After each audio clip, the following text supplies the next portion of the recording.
So, we've heard about Paul Newman and Michelle Nichon's organic restaurant dressing room, but did you know Paul also gave the green light to his daughter Nell to start what is now one of the most well-known organic food brands in the country? Probably about 2 years into my career as a fundraiser for a small nonprofit, I was beginning to realize how hard it was to raise money, and I thought, wouldn't it be interesting to do what Dad's doing? You know, I was looking at what Dad was doing, and he was very generous in letting me make recommendations to him about different nonprofits to fund, and I thought, wow, maybe I could do what he's doing, do it a little differently, utilize organic ingredients, and then be able to fund worthy nonprofits.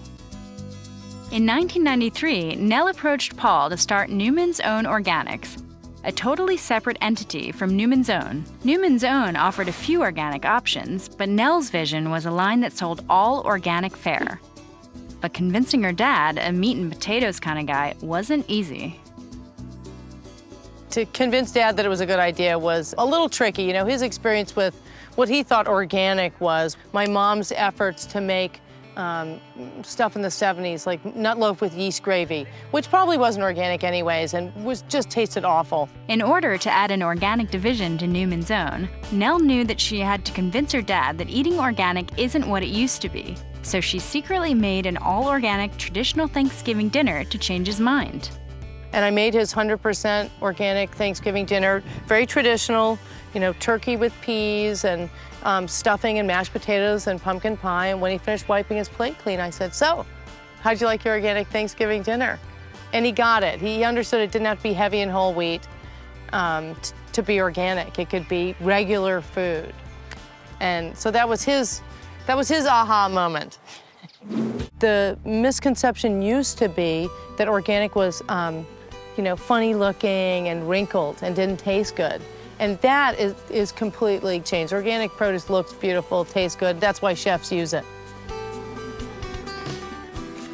How are you? I'm good. Oh, beautiful. And you guys have the nice basil, too. Nell set out to dispel the old myth that organic food is unappealing by making a line of snacks you would never guess are organic. You know, we do nostalgia food, cookies, Fig Newmans, pretzels, our Newmanos. I mean, how do you argue with an organic Oreo? You know, it seems like there's a real mass appeal to that. And I wonder, was that something you set out to do in the company? Yes. We definitely set out to make nostalgia foods, things people were familiar with and, you know, that they could relate to, something familiar, a familiar product that happened to be organic. Because that's our motto, great tasting products that happen to be organic. I mean, I knew I wasn't going to convince Dad to do a 9-grain pretzel. That wouldn't be his idea of a good time. So we did a great white flour pretzel that's 100% organic, and he loves them. Paul's not the only one who loves them. Newman's Own Organics is growing and becoming a mainstream choice across the country. And it's not necessarily this left-leaning, tree-hugging choice for food anymore, you know, or that it's relegated to, you know, just the health food stores. Not a lot of people were doing that when we started 15 years ago. Things tended to be really heavy in whole wheat. So, I mean, you know, I don't mean to brag, but I think we really did sort of open up a lot of those doors. Although Newman's Own Organics has been going strong for about 15 years, Nell is still about the food and one simple message. Eat your vegetables, eat your whole grains, and have a nice organic cookie that tastes good.